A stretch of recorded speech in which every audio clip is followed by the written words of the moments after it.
Hello student, দেখো ফিরে আসলাম একটা ক্লাসে। আজ করাবো তোমাদের নবম শ্রেণী গণিত, রায় ও মার্টিন প্রশ্নবিচিত্রা সেকেন্ড সামেটিভ 2026। চলো আজকে তোমাদের জন্য আমি 6 নম্বর স্কুল নিয়ে এসেছি। তোমরা 192 পেজ চলে আসবা, 6 নম্বর স্কুল করাবো। এর আগে তোমাদের 1 থেকে 5 নম্বর স্কুল দেওয়া হয়ে গেছে, যারা দেখোনি আগের ক্লাসগুলো ভালো করে দেখে নাও। চলো আমার 6 নম্বর স্কুলের যে প্রথম প্রশ্ন আছে, 1-এর 1 নম্বর প্রশ্নটা আমরা দেখে নেব। আচ্ছা দেখো, এখানে 1-এর 1 নম্বর প্রশ্নটা দেখো, বলছি 96 টাকায় একটি বই বিক্রি করলে শতকরা ক্রয় মূল্যের সমান লাভ হয়। বইটির ক্রয় মূল্য বের করতে বলেছে। এখানে প্রশ্নটা বুঝতে হবে যে 96 টাকায় একটি বই বিক্রি করলে, মানে এখানে বইটির যে বিক্রয় মূল্য এখানে দেওয়া আছে আমাদের কত, 96 টাকা। বিক্রয় মূল্যকে আমরা এসপি বলবো, যেটাকে সেল প্রাইস। ঠিক আছে, তোমাদের এখানে বলে দিচ্ছি যে এসপিকে আমরা বলবো বিক্রয় মূল্য। এটা হচ্ছে আমাদের বিক্রয় মূল্য। এর আগের ক্লাসগুলোতে বলেছি এসপি বলতে তোমরা বুঝবা বিক্রয় মূল্য, আর সিপি যেটা, সিপিকে তোমরা বলবা ক্রয় মূল্য। ক্রয় মূল্য। আর এই যে পিকে যেটা বলবো প্রফিট, যেটা আমরা বলবো লাভ। ঠিক আছে, পি থেকে প্রফিট লাভ। আর সিপি যেটা কস্ট প্রাইস, ক্রয় মূল্য। এসপি সেল প্রাইস, বিক্রয় মূল্য। ঠিক আছে, এইভাবে আমরা সংক্ষেপে ধরে নিব। তাহলে এখানে যে বিক্রয় মূল্যটা এসপি যেটা দেওয়া আছে 96।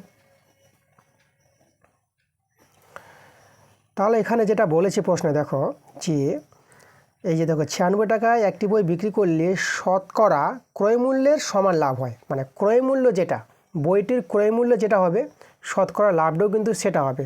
প্রশ্নানুসারে সেটাই কিন্তু বলেছে। তা আমরা যদি বইটির ক্রয় মূল্য ধরে নিই এক্স টাকা, তাহলে শতকরা লাভটা হবে X%। তাহলে আমরা ধরে নিচ্ছি, ধরি এখানে সিপিটা, বইটির যে ক্রয় মূল্য, তাকে আমি এক্স টাকা ধরে নিলাম। ঠিক আছে, বইটির ক্রয় মূল্য এক্স টাকা। তাহলে আমরা প্রশ্ন অনুসারে যেটা পেয়ে যাব,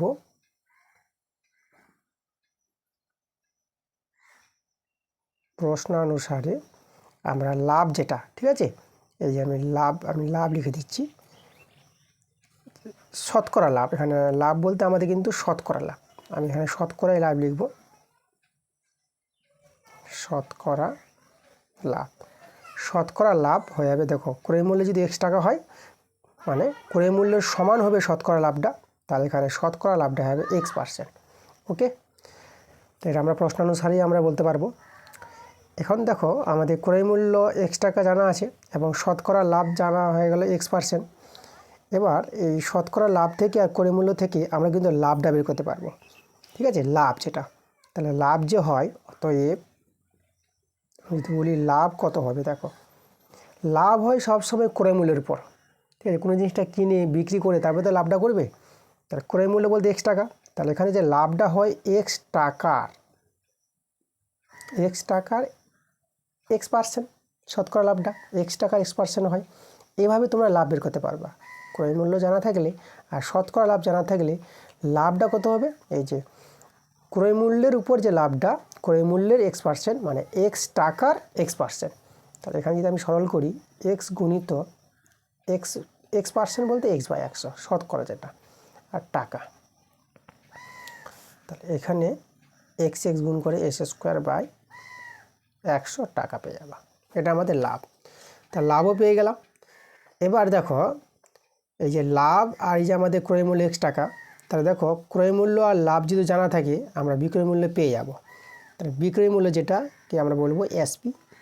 দেখো এসপি আমরা হবে ক্রয় মূল্য আর লাভটাকে যোগ করলে বিক্রয় মূল্য হয়। ঠিক আছে, এই যে আমাদের ক্রয় মূল্য ছিল এক্স টাকা আর লাভ পেয়ে গেলাম এই যে S² / 100। তাহলে ক্রয় মূল্য প্লাস লাভ, এটা নিয়ে হবে আমাদের কি বিক্রয় মূল্য, যেটা এসপি হয়ে যাবে।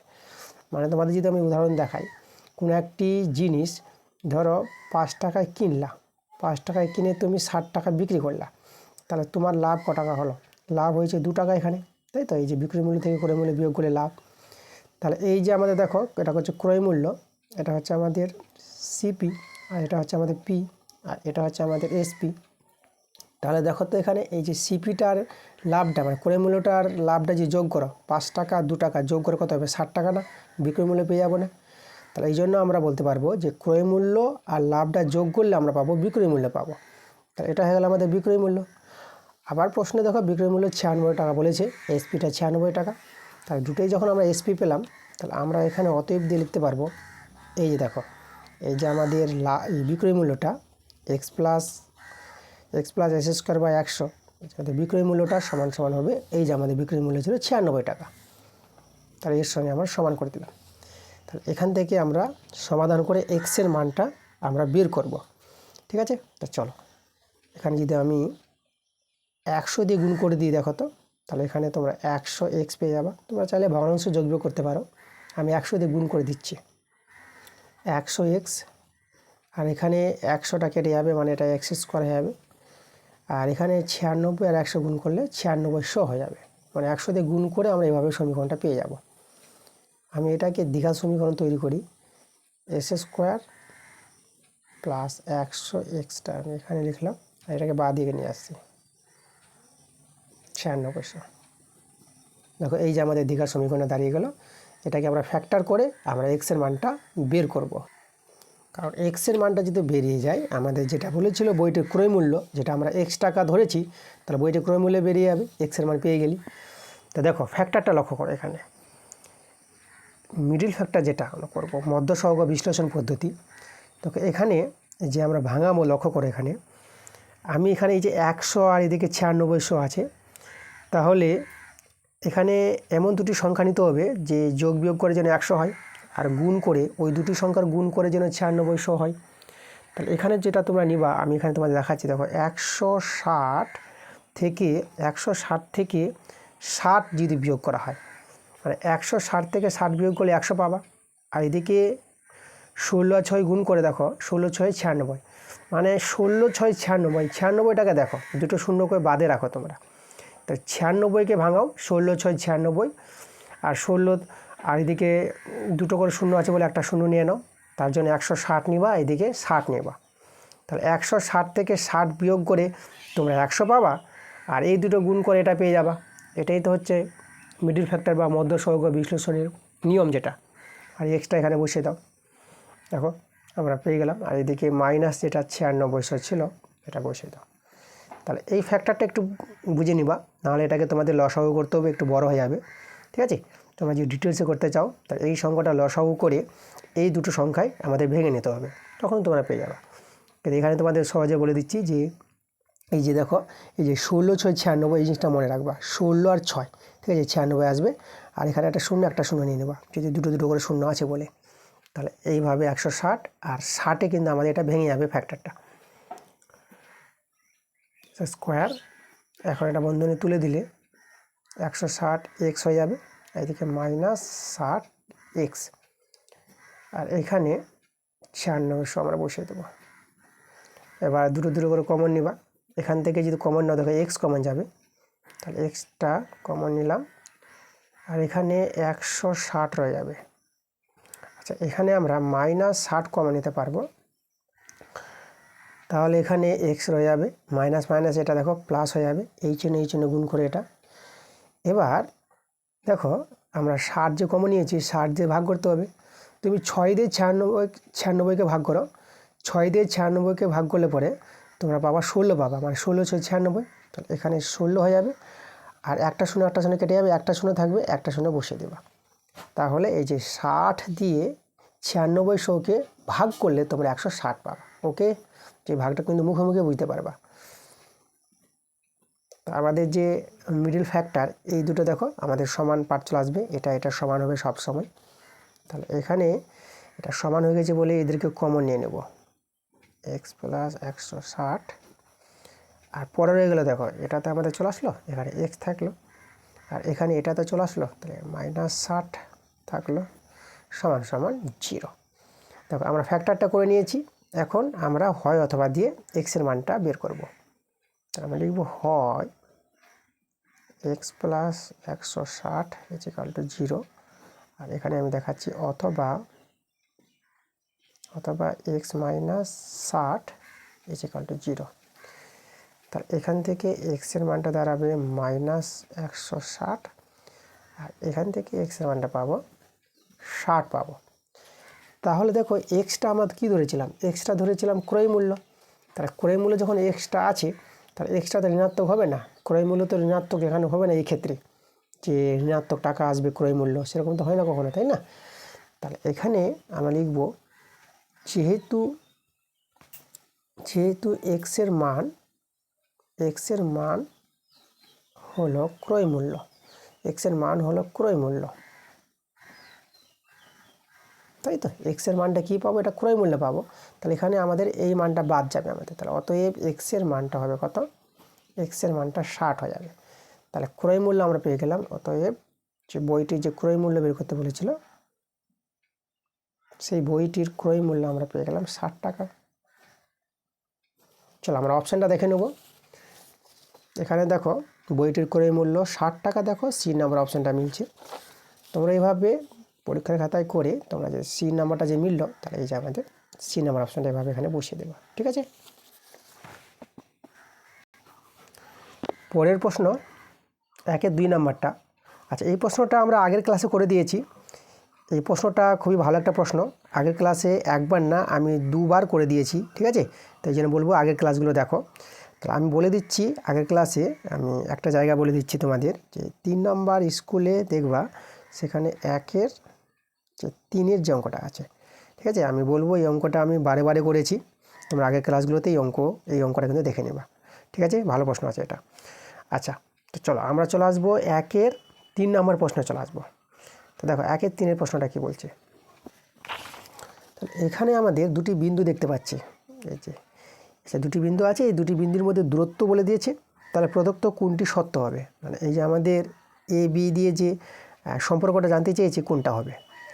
তাহলে আমরা কী করব, এই যে দুটি বিন্দু আছে, দুটি বিন্দুর মধ্যে দূরত্ব বের করব, এর সঙ্গে সমান দেখাবো, তখনই এ বির মধ্যে একটা সম্পর্ক আসবে। আচ্ছা, প্রথমে দেখো 1-এর 3 নাম্বার, আচ্ছা দুটি বিন্দুকে আমি ধরে নিচ্ছি, প্রথম বিন্দুটাকে এ নিয়ে নিলাম, এটা এ কমা বি আছে, আর একটা বিন্দু আছে তাকে আমি বড় হাতে বি ধরে নিলাম, 1,1। এবার দুটি বিন্দুর মধ্যে দূরত্ব যেটা, যাকে আমরা এ বি বলবো, এই যে এ বি, দুটি বিন্দুর মধ্যে দূরত্ব বের করার নিয়মটা দেখো, তোমরা যেটা করবা, এক্সের পার্ট, এই যে প্রথমটাকে এক্স বলা হয়, পরেরটাকে ওয়াই বলা হয়। তাহলে এক্সের পার্টের বিয়োগফলের বর্গ, মানে এ মাইনাস এটা 1, এই যে এক্সগুলোর বিয়োগ করে বর্গ করে নিবা, প্লাস আর যে ওয়াই, এটা ওয়াই, এটা ওয়াই, ঠিক আছে? এই পক্ষটাকে ওয়াইগুলো বলা হয়। মানে একটা বিন্দু থাকে প্রথমে এক্স, তারপরে ওয়াই থাকে, তার জন্য বলছি যে এক্সের পার্টের বিয়োগফলের বর্গ প্লাস আর ওয়াইগুলির বিয়োগফল, মানে ওয়াইয়ের পার্ট মানে একটা অংশ, তার ওয়াইয়ের পার্টের, এখানে বি আছে ওয়াইটা, মাইনাস এখানে ওয়াইটা 1 আছে, তার বর্গ। এইভাবে করে দুটি বিন্দুর মধ্যে দূরত্ব তোমরা বের করতে পারবা এই নিয়মে। চলো আমরা এখানে সরলটা করি, রুট ওভার এখানে এ মাইনাস বি তার হোল স্কোয়ার সূত্র ব্যবহার হবে, এখানে ব্যবহার হবে এখানেও। তো তোমাদের যেটা জানতে হবে যে এ মাইনাস বি তার হোল স্কোয়ার সূত্রটা জানতে হবে। সূত্রটা অনেকে জানো, A square minus 2ab plus B square, এই সূত্রটা আমরা এখানে অ্যাপ্লাই করব, এটাকে এ এটাকে বি ধরে। আচ্ছা, এ স্কোয়ার মাইনাস 2ab 2a, এই যে আমাদের বি, প্লাস বি স্কোয়ার মানে 1 স্কোয়ার, প্লাস একই সূত্র এখানে A square minus 2ab plus B square. আচ্ছা, আমরা এখানে একটু সরলটা যদি করি, যেটা এ স্কোয়ার এটা মাইনাস 2a হবে, মাইনাস 2a গুণ করে প্লাস 1-এর স্কোয়ার তো 1, বি স্কোয়ার এটা মাইনাস 2b পাবো, আর এখানে 1-এর স্কোয়ার 1, সূত্রটাকে বক্স করে রেখে দাও। আরেকটু সরলটা করি আমরা, রুট ওভার, আচ্ছা এ স্কোয়ার প্লাস বি স্কোয়ারকে এক জায়গায় করলাম, আর মাইনাস 2a, এ স্কোয়ার বি স্কোয়ার নিলাম, মাইনাস 2a নিলাম, আর মাইনাস 2b, এভাবে দাগ দিয়ে দিলে পরে তোমাদের সুবিধা হবে কোনটা নেওয়া হলো আর কোনটা ছাড়া পড়লে তোমরা বুঝতে পারবা। আর 1 + 1 আর +1 এটা যোগ করে +2 হয়ে যাবে। দেখো এই আমরা দুটি বিন্দুর মধ্যে দূরত্ব পেলাম। এখন প্রশ্নে এই দূরত্বটা বলে দিয়েছে আবার root over a square plus B square. তাহলে আমরা এটা সমান সমান লিখতে পারবো, এটাই সমান সমান হয়ে যাবে root over a square plus B square, তাই তো? এই দূরত্বটা কিন্তু প্রশ্নে বলা আছে, তাহলে আমরা সমান করতে পারলাম। এখন দেখো এখান থেকেই আমাদের এ বি এর মধ্যে সম্পর্ক বেরিয়ে আসবে। আমি দেখো রুটটা ওঠার জন্য উভয় পক্ষে যদি বর্গ করে দিই, তাহলে দেখো উভয় পক্ষে বর্গ করলে রুট উঠে যাবে, বা তোমরা চাইলে দেখো উভয় পক্ষে রুট আছে না, তো রুটটা এমনিতে আমি ভ্যানিশ করতে পারবো, যেহেতু উভয় পক্ষেই রুট ওভার আছে, মানে বর্গমূল চিহ্ন আছে। তাহলে আমি রুট ওভারটাকে ভ্যানিশ করলাম, হয়ে যাবে A square plus B square minus 2a minus 2b plus 2, আর এখানে A square plus B square. এবার দেখো এই যে এ স্কোয়ার, এদিকে এ স্কোয়ার আছে, উভয় পক্ষে একই জিনিস সমান সমান থাকলে তোমরা কেটে দিতে পারবা, যে কেটে যাবে plus B square plus B square, তো কেটে দাও। তাহলে আমাদের এখানে রয়ে গেল মাইনাস 2a মাইনাস 2b, আর এখানে প্লাস 2, আর এদিকে কোনো কিছু নাই, তো এখানে তোমরা শূন্য দিতে পারো। কারণ এদিকে দেখো এদেরকে তুমি বাঁ দিকে নিয়ে আসো, তাহলে ডান দিকে তো শূন্য থাকবে, বাঁ দিকে নিয়ে এসে মাইনাস হয়ে যাবে, তারপরে কাটবে, যেভাবে আমরা কাটালাম। তো যাই হোক, এদিকে কিন্তু আমাদের শূন্য থাকবে, এভাবে যদি সমান সমানে কাটাকাটি করে কিছু না থাকলে শূন্য নেবা, ওকে? বা তোমরা যদি বাঁ দিকে নিয়ে আসতা তখনও কাটাকাটি যেত, তখন কিন্তু বাঁ দিকে নিয়ে আসলে কিছু নাই, তো শূন্য তো বসাতে হতো। আচ্ছা, আমরা এক কাজ করি, সমীকরণটাকে মাইনাস দিয়ে গুণ করে দিচ্ছি, ঠিক আছে? আচ্ছা, আগে আমরা প্লাস 2টাকে ডান দিকে নিয়ে যাই, মাইনাস 2a মাইনাস 2b, আর এই যে প্লাস 2 আছে সমান সমান এটা মাইনাস 2 হয়ে যাবে, ঠিক আছে? 0 ছিল তো, এখন প্লাস 2 ডান দিকে গেল তো মাইনাস 2। আচ্ছা, মাইনাস 2 দিয়ে ভাগ করে দেবো, মাইনাস 2 দিয়ে ভাগ করলে পরে এটা প্লাস হয়ে যাবে, 2টা কেটে যাবে, মানে এ, এটা প্লাস হয়ে যাবে, এটা বি হবে, সমান সমান, আর এটা মাইনাস 2 দিয়ে ভাগ করছি মানে এটা শুধু 1 হবে, তাই তো? মানে মাইনাস 2কে মাইনাস 2 দিয়ে ভাগ করবো, তা কী হবে 1, মানে এখানে এটা কেটে যাবে, এ থাকবে। একইভাবে এটা মাইনাস 2কে মাইনাস 2 দিয়ে ভাগ করবা, তাহলে মাইনাস মাইনাস কিন্তু প্লাস হবে, চিহ্নটা মনে রাখবা, কিন্তু মাইনাসও প্লাসটা হয়ে যাবে, তাহলে এ প্লাস বি সমান সমান 1 হয়ে যাবে, মাইনাস 2 দিয়ে ভাগ করলে এটা আমাদের দাঁড়াবে। তাহলে এ বি এর মধ্যে সম্পর্ক কিন্তু আমরা এটা পেলাম।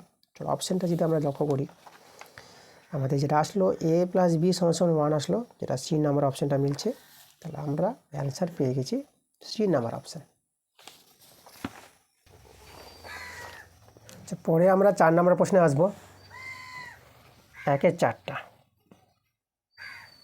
তো এখানে সমবাহু ত্রিভুজের উচ্চতা পরিসীমা ক্ষেত্রফল দেওয়া আছে, মানে এখানে উচ্চতাটা এইচ আর পরিসীমাটাকে পি বলেছে, আর ক্ষেত্রফলটাকে বড় হাতের এ বলেছে, এত দ্বারা সূচিত হয়। তাহলে এইচ পি এর মধ্যে সম্পর্ক জানতে চেয়েছে। আচ্ছা, সমবাহু ত্রিভুজ আছে তো, তাহলে আমরা ধরে নিচ্ছি সমবাহু ত্রিভুজের বাহু দৈর্ঘ্যটাকে আমি এ একক ধরে নিচ্ছি। চলো আমরা লিখছি এখানে, দেখো ধরি সমবাহু ত্রিভুজের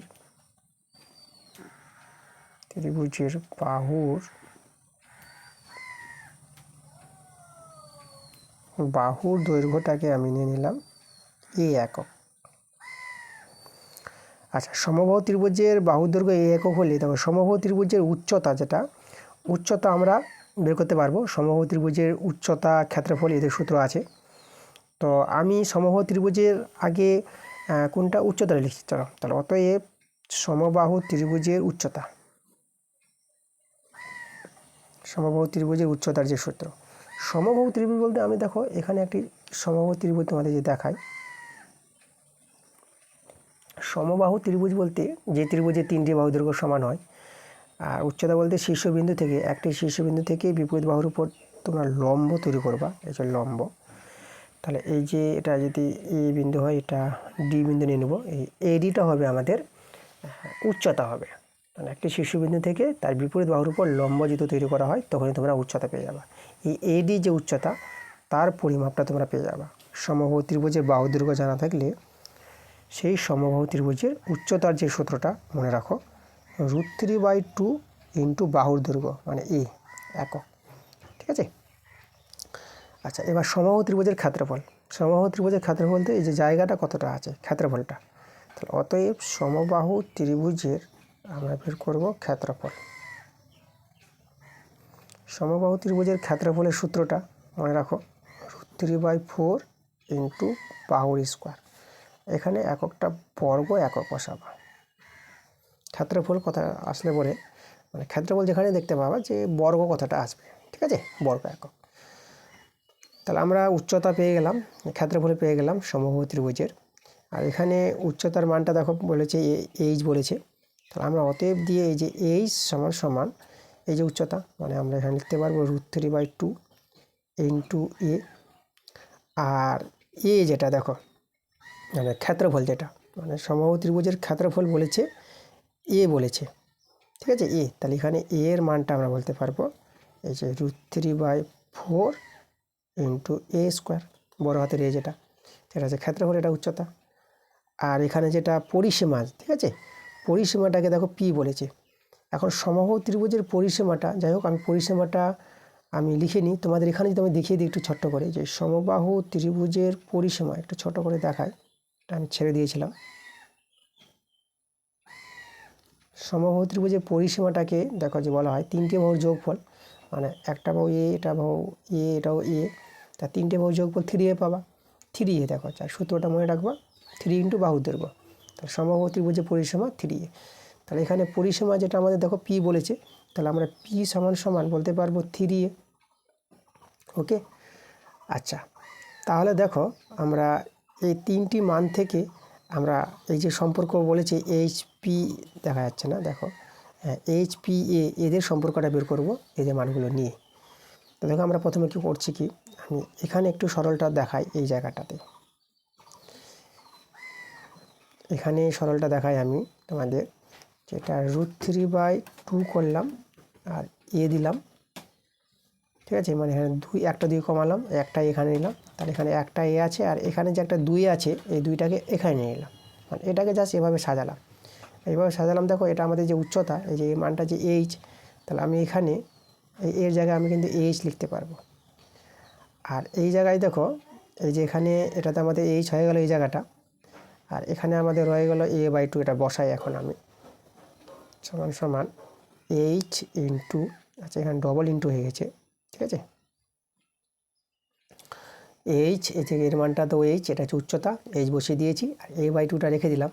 এখন এর মানটা দেখো আমরা এই জায়গা থেকে পাবো, তাহলে এখান থেকে এর মানটা যদি বের করি না, তাহলে এ সমান সমান হবে দেখো পি এর নিচে 3, মানে p/3 হবে, তাই তো এর মানটা বের করলে।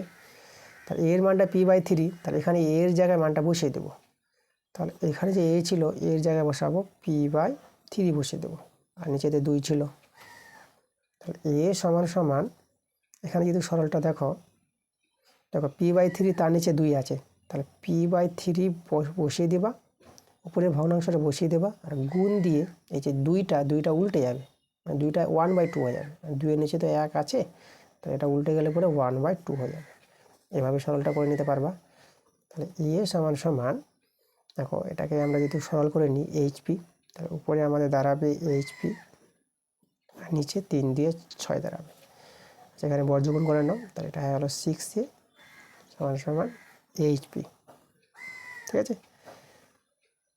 আচ্ছা আমরা যদি একটু সাজিয়ে লিখি, দেখো আমি আগে পি দিলাম নামটা, কারণ অপশানগুলোতে দেখবো এইভাবে আছে পিএইচ, আর 6 এটা আমি এইদিকে রাখলাম।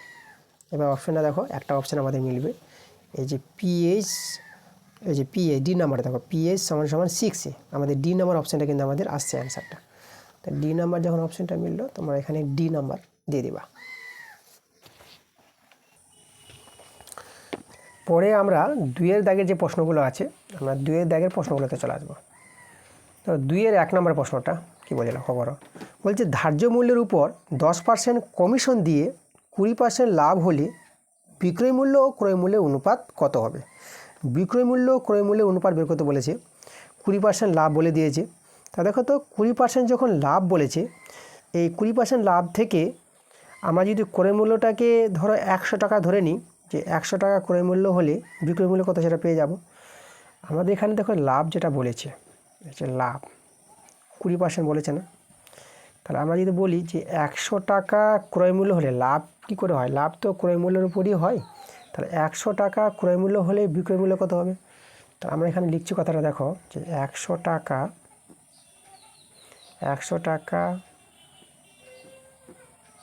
ক্রয় মূল্য হলে, এই অঙ্কটা হচ্ছে আমাদের 2-এর 1 নম্বর, বসিয়ে দিই। 100 টাকা ক্রয় মূল্য হলে বিক্রয় মূল্য বিক্রয় মূল্য যেটা হবে দেখো, মানে 100 টাকা যদি ক্রয় মূল্য হয় আর লাভ হয়েছে 20%, মানে 100 টাকার লাভ 20 টাকা হয়েছে, তাহলে বিক্রয় মূল্য কত হবে? ক্রয় মূল্যের সঙ্গে লাভটা যোগ করতে হবে। ক্রয় মূল্য 100 টাকা আর লাভটা যোগ করো, তখনই বিক্রয় মূল্য পেয়ে যাবা। তা বিক্রয় মূল্য হবে 120 টাকা, তাই তো? মানে কোনো জিনিস 100 টাকায় কিনে তুমি যদি 120 টাকায় বিক্রি করো, তো লাভটা কত হবে? 20 টাকা হবে না? এই যে আমাদের শতকরা লাভ থেকে আমরা ক্রয় মূল্য যদি 100 টাকা ধরে নিই, তাহলে বিক্রয় মূল্য পেয়ে যাবো 120 টাকা। তাহলে এখন দেখো, এই যে আমাদের যে অনুপাতটা বের করতে বলেছে বিক্রয় মূল্য আর ক্রয় মূল্য, মানে আমাদের এসপি ইজ টু সিপি, যেটা বললাম, এসপি হচ্ছে বিক্রয় মূল্য, সেল প্রাইস, আর সিপি হচ্ছে ক্রয় মূল্য, কস্ট প্রাইস। তাহলে এসপি ইজ টু সিপি, এই যে অনুপাতটা বের করতে বলেছে দেখো, তাহলে এসপি বলতে আমরা যদি 120 টাকা এখানে পেলাম, বিক্রয় মূল্য 120 টাকা, আর সিপি হচ্ছে ক্রয় মূল্য যেটা 100 টাকা, তাহলে এই যে সিপির জায়গায় আমি 100 টাকা বসিয়ে দিলাম। তাহলে এখানকার যে অনুপাতটাই দাঁড়াবে আমাদের অ্যান্সার, যেটা বিক্রয় মূল্য ক্রয় মূল্যের অনুপাত। তাহলে যেটা আমরা যদি সরল করি, এই যে 0 0 যদি কেটে দিই, আর 2 6 12 আর 2 5 10, তা দেখো অ্যান্সারটা আমরা পেয়ে যাচ্ছি 6:5। মানে এই যে বিক্রয় মূল্য ক্রয় মূল্যের অনুপাতটা আমরা কত পেয়ে গেলাম? 6:5 পেয়ে যাবো। ঠিক আছে, 6:5। আচ্ছা, তোমাদের বইতে উল্টো করে আছে, মানে 5:6 বলেছে। 5:6 হবে না। যদি ক্রয় মূল্য বিক্রয় মূল্যের অনুপাত বলতো, আগে যদি ক্রয় মূল্য থাকতো বিক্রয় মূল্য পরে, তখন কিন্তু 5:6 হতো। ঠিক আছে, যেহেতু বিক্রয় মূল্য ও ক্রয় মূল্যের অনুপাত বের করতে বলেছে, দেখো সেই জন্য আমরা 6:5 পাবো। কারণ বিক্রয় মূল্য তো এখানে দেখো লাভ যখন বলেছে, শতকরা লাভ 20% হয়েছে, তার বিক্রয় মূল্য তো বড় হবে। লাভ হলে বিক্রয় মূল্য বড় হয়। যদি ক্ষতি বলতো, তখন বিক্রয় মূল্য ছোট হয়ে যেত ক্রয় মূল্যের চেয়ে। তাহলে লাভ হওয়ার জন্য আমাদের দেখো বিক্রয় মূল্যটা বড় থাকবে মানটা, আর ক্রয় মূল্যের মানটা কিন্তু ছোট থাকবে। তাহলে অনুপাতটা যে হবে, বিক্রয় মূল্য ক্রয় মূল্যের যে অনুপাতটা, সেটা কিন্তু 6:5 হবে। 5:6 কিন্তু হবে না। এটা কিন্তু আমাদের অ্যান্সার হবে, আমাদের এটা অ্যান্সার। পরের প্রশ্ন আমরা চলে আসবো 2-এর 2 নাম্বার। সেই প্রশ্নটা আগের ক্লাসে আমরা করে দিয়েছি, তোমাদের যে যেতে হবে, তোমরা 5 নাম্বার স্কুলে দেখবা যে 5 নাম্বার স্কুলে 1-এর 3 নাম্বার প্রশ্নটা আছে। এই যে 1-এর 3 নাম্বার পড়ে দিলাম। তারপরে চলে আসবো আমরা 2-এর 3 নাম্বার। এই প্রশ্নটা আগের ক্লাসে করা হয়ে গেছে। এই প্রশ্নের জন্য তোমাদের যেতে হবে, তোমরা 4 নাম্বার স্কুলে দেখবা 1-এর 2 নাম্বার অঙ্কটা আছে। আমরা চলে আসবো 2-এর 4 নাম্বার অঙ্কটা। চলো এই অঙ্কটা করাই। দেখো কী বলছে এখানে প্রশ্নটা, একটি ঘড়ি মিনিটের কাঁটার দৈর্ঘ্য 7 সেমি, তাহলে 5.5 সেমি পথ ঘুরতে কাঁটাটি কত ডিগ্রি কোণ ঘুরবে? দেখো ভালো একটা প্রশ্ন দেখতে পাচ্ছি। এই টাইপের প্রশ্ন করেছি, কিন্তু প্রশ্নটা উল্টো ছিল। তা দেখো এখানে জিনিসটা, তা আমি একটা ঘড়ির চিত্র তৈরি করছি, ঘড়ির যেটা দেওয়াল ঘড়ি বৃত্তাকার। এখানে আমাদের যে ঘড়িটি আছে তার মিনিটের কাঁটার দৈর্ঘ্য, এই যে আমাদের মিনিটের কাঁটা যদি আমি এটাই নিয়ে নিই, তাই এই দৈর্ঘ্যটা 7 সেমি। তাহলে দেখো এই যে মিনিটের কাঁটাটি লক্ষ্য করো যে 60 মিনিটে, ঠিক আছে, 60 মিনিটে কী করবে? 1 পাক ঘুরবে, মানে 1 ঘন্টায় 1 পাক ঘুরে। লক্ষ্য করে এখানে 1 পাক ঘোরা মানে কত ডিগ্রি কোণ, এটা আমাদের জানতে হবে। এক বৃত্তীয় কোণ যেটা 360 ডিগ্রি হয়, যে কোনো একটি যে বৃত্ত তৈরি হয়, এক বৃত্তীয় কোণটা এভাবে করে যদি লম্ব তৈরি করো, এদিকে 90 ডিগ্রি, এদিকে 90 ডিগ্রি, এদিকে 90 ডিগ্রি, এদিকে 90 ডিগ্রি, টোটাল যে আমাদের এক বৃত্তীয় কোণটা আমরা পেয়ে যাব 360 ডিগ্রি। তাহলে এখানে এই যে দেখো 1 পাক ঘুরতে, এই যে মিনিটের কাঁটাটি 1 পাক ঘুরতে আমাদের কত সময় নেবে? 1 পাক যে ঘুরবে কত ডিগ্রি কোণ? 1 পাক ঘুরবে 360 ডিগ্রি। আর 1 পাক ঘোরা মানে পথ যদি বলি কতটা পথ, সেই পথটা লক্ষ্য করো, এই যে 1 পাক ঘোরা মানে বৃত্তের পরিধি, এই যে টোটাল যে বৃত্তটা, এই ঘড়িটাকে যদি আমরা বৃত্তাকার ধরি, তাহলে বৃত্তের পরিধি হচ্ছে 1 পাক, আর এদিকে 1 পাক মানে 360 ডিগ্রি। তাহলে বৃত্তের পরিধি, ব্যাসার্ধ যদি এখানে দেখো, ব্যাসার্ধ যদি আমাদের 7 হয়, তাহলে বৃত্তের পরিধির সূত্র যেটা 2 পাই আর আর বলতে এখানে আমরা 7 নিয়ে নেব। এই মিনিটের কাঁটাটা বৃত্তের ব্যাসার্ধ আমরা ধরে নিব আমরা। তাহলে বৃত্তের পরিধি পেয়ে গেলাম আমরা কত? এই যে এই পুরো 1 পাকটা পেয়ে গেলাম 2π7। আর এখানে এত দেখো, এই যে এত একে যদি এখানে দেওয়া আছে সেমি, মানে এত সেমি পথ ঘুরতে মানে ঘড়িটি মিনিটের কাঁটাটি কত ডিগ্রি কোণ ঘুরবে যদি বলি, এই যে 1 পাক বলতে এই যে আমাদের পরিধির মানটা এত সেমি পথ ঘুরতে এই যে মিনিটের কাঁটাটি কত ডিগ্রি কোণ ঘুরবে, সেটা 360 ডিগ্রি। এইভাবে আমাদের বুঝতে হবে। তাহলে আমরা এখানে লিখব মিনিটের কাটাটি, মিনিটের কাটাটি, মিনিটের কাটাটি এই যে আমাদের পরিধি বরাবর যেটা আমরা ধরলাম বৃত্তের পরিধি 2πr, 2π × 7, মিনিটের কাটাটি 2π × 7 এত সেমি পথ ঘুরতে, যে আমাদের যে দেখো কত ডিগ্রি কোণ ঘুরবে, মানে এত সেমি পথ যেতে কত ডিগ্রি কোণ ঘুরবে সেটা আমরা লিখব। আর মিনিটের কাটাটি এত সেমি পথ যেতে, মিনিটের কাটাটি এত সেমি পথ যেতে কোণ ঘুরবে, এই যে কোণ ঘুরবে যেটা আমি এখানে দেবো ঘুরবে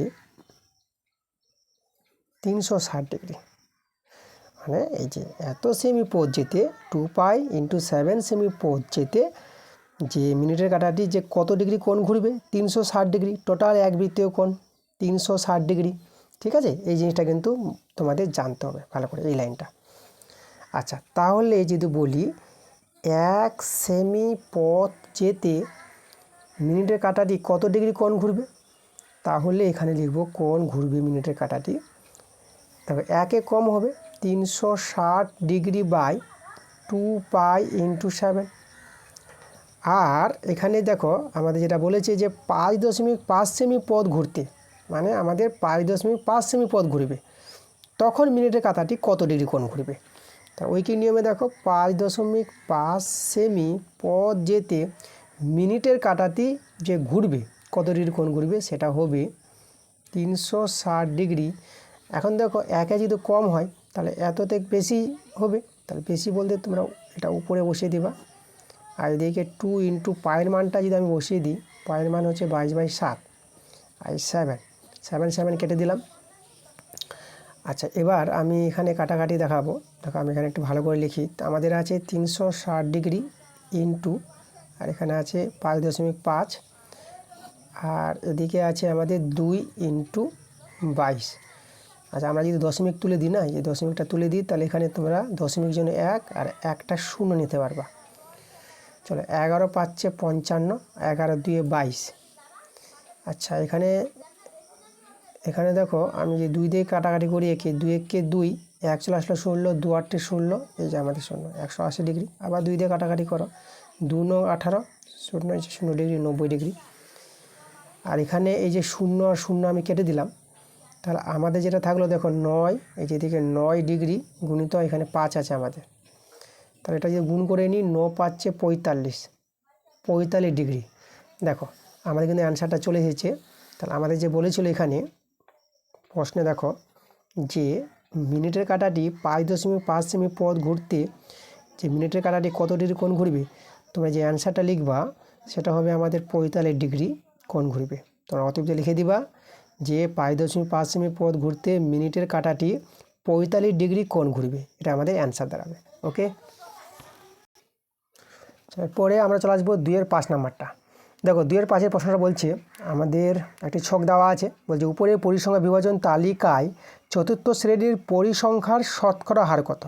চলো দেখো একটা নতুন প্রশ্ন, দেখো আনকমন প্রশ্ন, দেখো আর প্রশ্নটা খুবই ভালো প্রশ্ন দেখতে পাচ্ছি।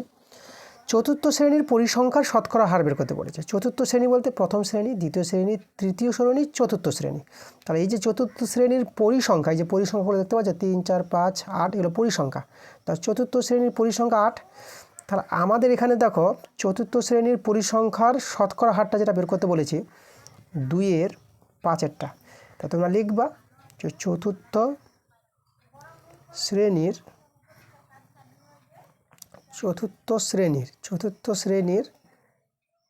পরিসংখ্যার শতকরা হার সমান সমান। দেখো জিনিসটা বুঝো, কোনো একটি শ্রেণীর পরিসংখ্যার শতকরা হারটা কী করে বের করবা, এই যে শ্রেণীর বলেছে চতুর্থ শ্রেণীর যে পরিসংখ্যার কথা বলেছে, তো চতুর্থ শ্রেণীর পরিসংখ্যাটা নিবা উপরে বাই, আর নিচে মোট পরিসংখ্যা নিচে দিবা মোট পরিসংখ্যা, এই যে যতগুলি পরিসংখ্যা আছে তাদের যোগফল। তাহলে মোট পরিসংখ্যা বলতে দেখো প্রথমে 3 যোগ এখানে 4 যোগ এটা আমাদের 5 যোগ এটা হচ্ছে 8। তাহলে পরিসংখ্যা বাই মোট পরিসংখ্যা গুণিত 100 গুণিত 100 একই বলা হয় সেই শ্রেণীর পরিসংখ্যার শতকরা হার। এভাবে কোনো একটি শ্রেণীর পরিসংখ্যার শতকরা হার নির্ণয় করা হয়। ঠিক আছে, শতকরা বলতে 100 দিয়ে গুণ করতে হবে। আচ্ছা, তো চলো এটা সরল করে আমাদের অ্যান্সার দাঁড়াবে 8 বাই, এটা যোগ করো 3 আর 4 7, 7 5 12, 12 8 20, এটা 20 আর এটা হচ্ছে আমাদের 100, 0 0 কেটে দিলাম, 2 4 8, তাহলে 4 আর 10 গুণ করে আমরা পরে পেয়ে যাবো 40%। তাহলে পেয়ে গেছি অ্যান্সারটা 40%।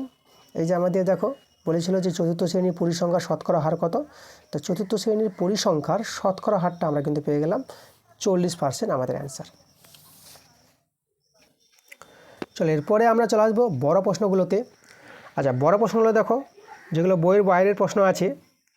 আচ্ছা, এখানে আমরা বইয়ের বাইরের প্রশ্ন দেখতে পাচ্ছি না, 3-এর দাগের 4-এর দাগের 5-এর দাগের সবগুলো বই থেকে আছে। আমরা চলে আসবো দেখো এই যে 6 নম্বর জ্যামিতিক প্রয়োগটা, এটা করাবো। 6 নম্বর জ্যামিতিক প্রয়োগটা প্রত্যেক স্কুল থেকে করায়, বই থেকে থাকলেও করায় এবং বইয়ের বাইরে থাকলেও করায়। আর এই যে যেগুলো বড় প্রশ্নগুলো দেখতে পাচ্ছ যেগুলো বইয়ের বাইরে থাকবে সেই প্রশ্নটা করাবো। যেরকম দেখো 8-এর 1 নম্বরটা এটা বইয়ের বাইরে আছে, এই প্রশ্নটা তোমাদের করাবো আমি। ঠিক আছে, তো চলো আগে 6 নম্বরটা আগে দেখাই, তারপর আমরা 8-এর 1 নম্বরে চলে আসবো। আচ্ছা, 6 নম্বরের প্রশ্নটা কিন্তু আগের স্কুলগুলোতে করে দিয়েছি, মানে আগের ক্লাসে করা হয়ে গেছে। এই 6 নম্বর প্রশ্নের জন্য তোমাদের যেতে হবে, আমি বলে দেবো 3 নম্বর স্কুলে যাবা, সেখানে দেখবা 6-এর 2 নম্বর যে প্রশ্নটা আছে। ওকে, তো আগের ক্লাসে কিন্তু করা হয়ে গেছে। এটা কিন্তু তোমাদের বই থেকেও পাওয়া, এটা জ্যামিতিক প্রয়োগ তোমাদের যে বলি 126 পেজে প্রয়োগ 5 নম্বরটা আছে, দেখবো ওখানে করা আছে। ঠিক আছে, কিন্তু আমি তোমাদের যে এখানে 3 নম্বর স্কুলে যে অঙ্কটা ছিল 6-2 নম্বর, সেখানে কিন্তু এই অঙ্কটা ভালো করে একদম করিয়ে দিয়েছি, বুঝিয়ে দিয়েছি, তোমরা সেখান থেকে দেখে নেবা। তা আমরা বইয়ের বাইরের প্রশ্ন দেখে নেব, 8-এর 1 নম্বরটা করাবো আমরা।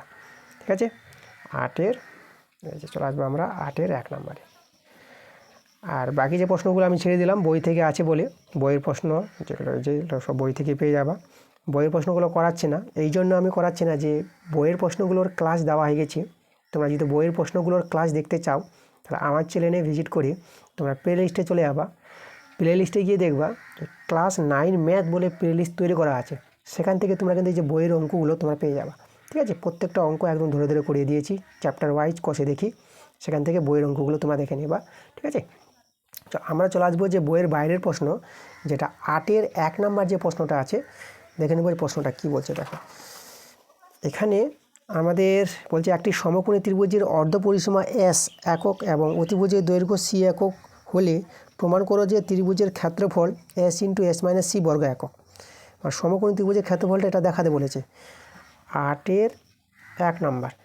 আচ্ছা, আমরা চলো একটা সমকোণী ত্রিভুজ তৈরি করি, তারপর প্রশ্নটা ভালো করে বুঝবো। তো সমকোণী ত্রিভুজ আমরা এইভাবে করে সমকোণী ত্রিভুজ আমি একটা নিয়ে নিলাম,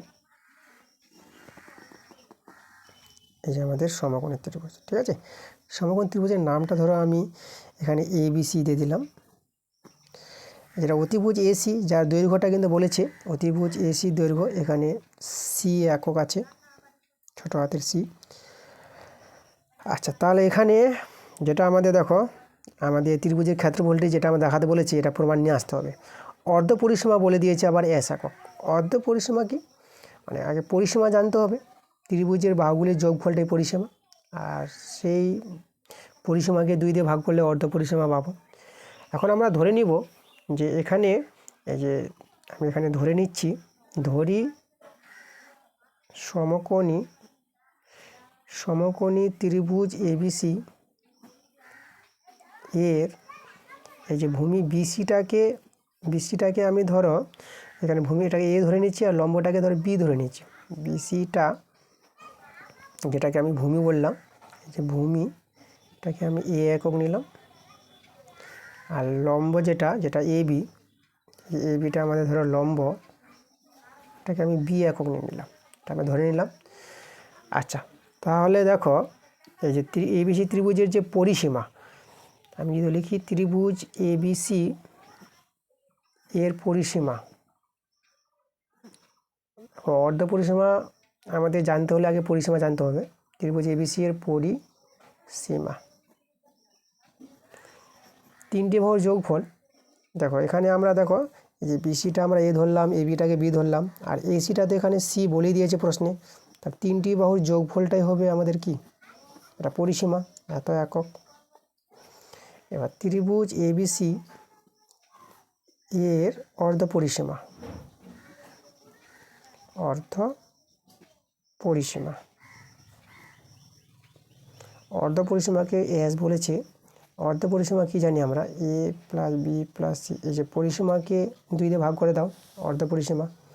তাহলে এস সমান সমান এটা পেলাম। তাহলে আমরা পেয়ে গেলাম এস সমান সমান A plus B plus C by 2। এটা আমাদের এস সমান সমান। আচ্ছা, এবার দেখো আমরা এখানে আমরা যেটা করব, এখানে লক্ষ্য করো,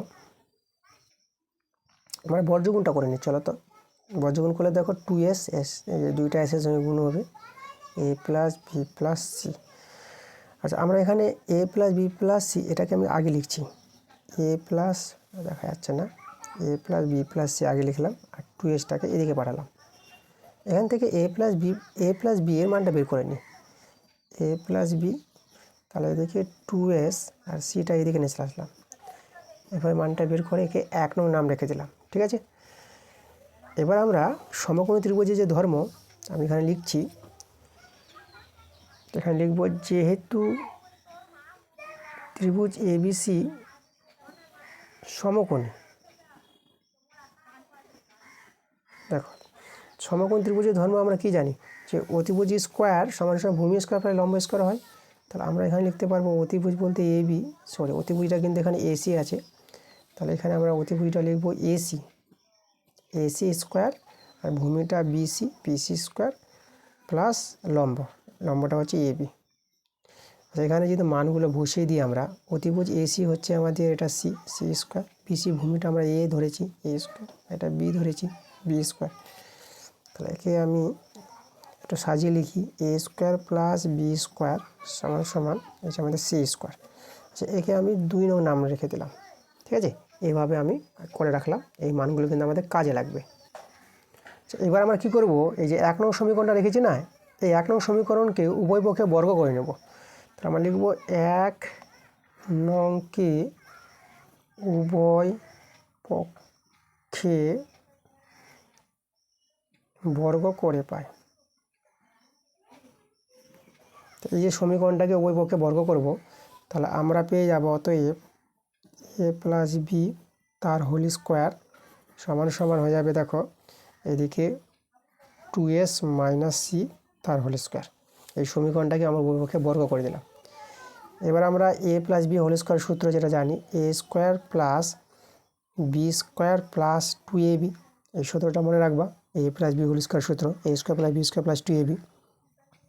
আর এখানেও আমরা দেখো এটাকে আমরা এ মাইনাস বি তার হোল স্কোয়ার সূত্র আমরা ভাঙাবো, এটা এ এটা বি ধরে। সূত্রটা মনে রাখবা যে এ স্কোয়ার হবে 2s তার whole square minus 2a B বলতে সি প্লাস বি স্কোয়ার মানে C square. A minus B whole square সূত্রটা এখানে লিখলাম। ওকে, সূত্রটা আমি এখানে তোমাদের দেখাই, এ মাইনাস বি তার হোল স্কোয়ার সূত্রটা হচ্ছে A square minus 2ab plus B square, এই যে আমাদের সূত্র, সেই সূত্রটা আমরা কিন্তু অ্যাপ্লাই করেছি এই ক্ষেত্রে। ওকে, এটাকে বি ধরে A square minus 2ab plus B square, এই যে আমাদের সূত্র এটা। আচ্ছা, আমরা এখানে দেখো A square plus B square মানটা আমরা সি স্কোয়ার পেয়েছি, এখানে আমি লিখে দেবো এটা সি স্কোয়ার প্লাস এটা 2ab, আর এদিকে দেখো এটা বর্গ ভাঙালে এটা 4s স্কোয়ার হবে, আর এখানে 4sc, আমাদের 4sc আর প্লাস সি স্কোয়ার। এখন এই সি স্কোয়ার দেখো উভয় পক্ষে তোমরা কেটে দিতে পারবা। তাহলে এখানে আমাদের দাঁড়ালো, আচ্ছা 2 দিয়ে ভাগ করো, এই যে 2 দিয়ে কাটাকাটি, 2 দিয়ে 4, 2 দিয়ে 4, তাহলে এখানে আমি এ বি দেখতে পাচ্ছি, আর এখানে 2s স্কোয়ার মাইনাস 2sc এভাবে থাকছে।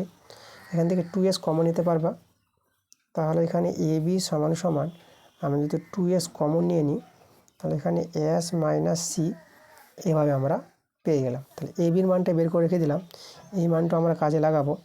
একে আমি নাম দিয়ে দিচ্ছি, দেখো 3 নং নাম দিয়ে দিচ্ছি। ঠিক আছে, আগে 1 নাম দিয়েছিলাম 2। আচ্ছা এখানে যে এই যে a square plus b square মানে c স্কোয়ার যে আমরা বসিয়েছি না, এটা কিন্তু আমরা 2 থেকে, তোমরা চাইলে এই জায়গায় এখানে পাশে তোমরা বলতে পারো যে 2 থেকে, এখানে 2 থেকে বলে দিবা যে এই মানটা আমাদের বসানো হয়েছে c স্কোয়ার। ওকে, আর এবির মানটা কিন্তু বের করে রাখলাম। এই এবির মানটা কিন্তু আমাদের কাজে লাগবে। এটা ছিল ভূমি আর বিটা ছিল লম্ব। এবার দেখো আমাদের যে সমকোণী ত্রিভুজের ক্ষেত্রফলটা যে প্রমাণ করতে বলেছে, যে প্রমাণটা আমাদের এই যে দেখো প্রশ্নে লক্ষ্য করো, এই প্রমাণটা কিন্তু আমাদের নিয়ে আসতে হবে।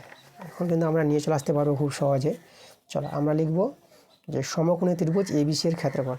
ঠিক আছে, এবার আমরা লিখব দেখো যে সমকোণী ত্রিভুজ, আমাদের ত্রিভুজটা ছিল সমকোণী ত্রিভুজ এবিসি এর ক্ষেত্রফল, সমকোণী ত্রিভুজের ক্ষেত্রফলের সূত্র মনে রাখবো হাফ ইন্টু ভূমি ইন্টু লম্ব। যে কোনো সমকোণী ত্রিভুজের ক্ষেত্রফল ভূমি দৈর্ঘ্য আর লম্বের দৈর্ঘ্য জানা থাকলে সেই সমকোণী ত্রিভুজের ক্ষেত্রফল বের করতে পারবা এই সূত্রে, হাফ ইন্টু ভূমি ইন্টু লম্ব। তাহলে এখানে দেখো এই যে ভূমিটাকে যেটা আমরা ধরেছিলাম ছবিতে তোমরা লক্ষ্য করো, এই যে ভূমিটা আমরা ধরেছিলাম এটা হচ্ছে এ আর লম্বটা হচ্ছে আমাদের বি। তাহলে আমরা এখানে দেখো ভূমির জায়গায় বসাবো এ আর লম্ব জায়গায় বসাবো আমরা কি বসাবো, লম্বের জায়গায় আমরা বসাবো বি। ঠিক আছে, আচ্ছা তাহলে আমাদের দেখো এখানে আমাদের যেটা দাঁড়ালো, এই সরল যদি করি যে হাফ, এখানে হাফটা আমি বসালাম হাফ ইন্টু, আচ্ছা এখানে দেখাচ্ছি আমি, এই যে হাফটা আমাদের রয়ে গেল। আর এখানে যে এ বি, এই যে দেখো হাফ ইন্টু এটা এ বি, আর এ বির মান কিন্তু আমাদের জানা আছে। তাহলে এ বির জায়গায় এ বির মানটা যদি আমরা বসাই দিই, তাই দেখো তো এখানে বসাই যে হাফ ইন্টু এ বির মানটা কিন্তু আমরা বের করে রেখেছি, তোমাদের আমি দেখাবো। দেখো এই যে আমরা এ বির মানটা যে বের করে রেখেছি, তাহলে এ বির মানটা একদম এই জায়গায় বসিয়ে দেবো এ বির জায়গায়। তাহলে এখানে হবে দেখো 2s into s minus C. তাহলে এখানে 2 কেটে দাও, তাহলে আমাদের এখানে যে দাঁড়িয়ে গেল দেখো আবার এখানে, তাহলে এই যে আমাদের দাঁড়িয়ে গেল যে s into s minus C. আমাদের যেটা প্রমাণ করতে বলেছিল তোমার এই প্রমাণটা লক্ষ্য করো, এই যে দেখো s into s minus C, সেই ত্রিভুজের যে ক্ষেত্রফলটা s into s minus C বর্গ একক, সেটা কিন্তু আমাদের দেখাতে বলেছিল। দেখো আমি কিন্তু দেখিয়ে দিয়েছি এত বর্গ একক, তার প্রমাণ করতে বলেছিল, তার জন্য তোমরা এখানে লিখে দিবা যে প্রমাণিত, এই জায়গায় তোমরা লিখে দিবা প্রমাণিত। দেখো আমাদের কিন্তু প্রমাণটা চলে এসেছে। ওকে, তাহলে এইভাবে কিন্তু তোমাদের প্রমাণটা দেখিয়ে দিতে হবে। 8-এর 1 নম্বর অঙ্কটা একটা ভালো প্রশ্ন ছিল এবং ইউনিক প্রশ্ন, তোমাদের কিন্তু বইয়ের বাইরের প্রশ্ন। এটা যেটা বলেছি বইয়ের বাইরের প্রশ্নগুলো, বড় প্রশ্নগুলো প্রত্যেকটা প্রশ্ন আমি বইয়ের বাইরের প্রশ্নগুলো করিয়ে দেবো। বাকি প্রশ্নগুলো সব বই থেকে আছে। ঠিক আছে, যদি কোনো বইয়ের প্রশ্ন থাকে ছাড়া পড়ে গেছি অবশ্যই তোমরা কমেন্ট করে জানাবা। ওকে, তো বইয়ের প্রশ্নগুলো আমি এই জন্য করাচ্ছি না, তোমাদের বললাম যে বইয়ের প্রশ্নগুলো তোমরা কিন্তু পেয়ে যাবা। ওকে, কোনো চিন্তা করার দরকার নাই। যেগুলো বইয়ের বাইরে প্রশ্নগুলো থাকবে, যেগুলো তোমাদের সমস্যা হবে, সেই প্রশ্নগুলো অ্যান্সার কিন্তু আমি করে দেবো। ওকে, আর শেষে আমি আরেকটা কথা বলবো তোমাদের, যে আমি তোমাদের লাইভ ক্লাস দিচ্ছি এবং এই যে রেকর্ডিং ক্লাস দিচ্ছি, দুইভাবে তোমাদের ক্লাসগুলো যাচ্ছে এই যে প্রশ্ন বিচিত্রা থেকে। তো আমি তোমাদের কাছে জানতে চাইবো যে তোমাদের এই যে 2 রকম ক্লাস যাচ্ছে, কোন ক্লাসটা তোমাদের বেটার বলে মনে হচ্ছে, যে রেকর্ডিং ক্লাসটা ভালো লাগছে বেশি না লাইভ ক্লাসটা বেশি ভালো লাগছে, তোমরা অবশ্যই কমেন্ট করে জানাবা। ঠিক আছে, যে আমি 2 রকম ক্লাস দিচ্ছি, কোনটা ক্লাস তোমাদের বেশি ভালো লাগছে। যে তোমাদের যদি রেকর্ডিং ক্লাসটা বেশি ভালো লাগে তো তোমরা জানাবা, বা যদি লাইভ ক্লাসটা যদি বেশি ভালো লাগে তোমরা জানাবা। ঠিক আছে, তোমাদের উপর ভিত্তি করি তোমাদের যে ক্লাসগুলো ভালো লাগবে বেশি সেইভাবেই ক্লাসগুলো কিন্তু নিয়ে আসবো। তোমাদের যদি লাইভ ক্লাস বেশি পছন্দ হয় তো আমি লাইভ ক্লাস নিয়ে আসবো, তোমার যদি মনে হয় যে রেকর্ডিং ক্লাসগুলো বেশি ভালো লাগছে তো আমি তোমাদের জন্য রেকর্ডিং ক্লাসগুলো নিয়ে আসবো। ঠিক আছে, তোমরা অবশ্যই কমেন্ট করে জানাবো। ঠিক আছে, তো দেখো এই ছিল আমাদের 6 নম্বর স্কুল। দেখো সম্পূর্ণ পাঠ কমপ্লিট, তোমাদের সবগুলো প্রশ্ন ভালো করে ডিটেলসে একদম বুঝিয়ে দিয়েছি। তাদের ক্লাসটা যদি ভালো লাগে অবশ্যই তোমাদের ভিডিওতে লাইক করতে হবে এবং ভিডিওটা বন্ধুদের কাছে শেয়ার করে দিতে হবে। তো ঠিক আছে, তোমরা সবাই ভালো থেকো।